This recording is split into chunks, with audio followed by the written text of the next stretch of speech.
Ang Diyos ay pag-ibig.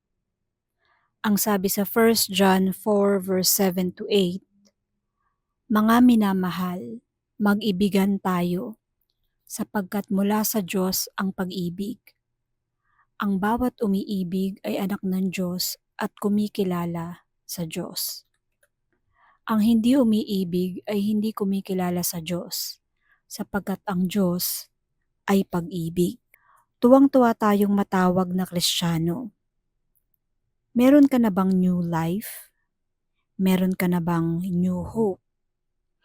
Pero ang totoong patunay daw na meron talaga tayong bagong buhay ay yung tayo'y nagiging maibigin.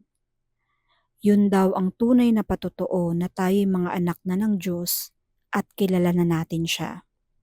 Though they may not know many things like systematic theology and verses or doctrines that usually are used to measure one's spirituality, those who love know God.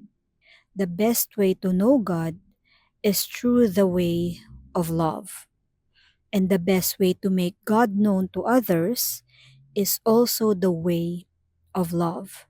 Pero, yung mga tao na hindi nagmamahal ay hindi kilala ang Diyos.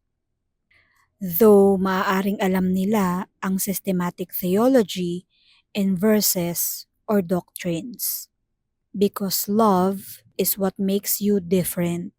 It is your love, your capacity na magmahal, at yung willingness mo na magmahal that makes you identifiably a follower of Jesus. Huwag tayong makonfuse. Ang distinctive of real believers is neither what Bible version they read, nor what articles or statements of faith they subscribe to. Nakikita ito sa kanilang pagmamahal sa kapwa. Kaya maraming tao na hindi naman talaga relihiyoso, pero napaka-godly pala nila kahit hindi nila alam because they are very loving. Meron namang mga tao na very religious, pero hindi loving. Magkaiba yun. Hindi porke lagi kang nasa simbahan, Kristiyano ka na.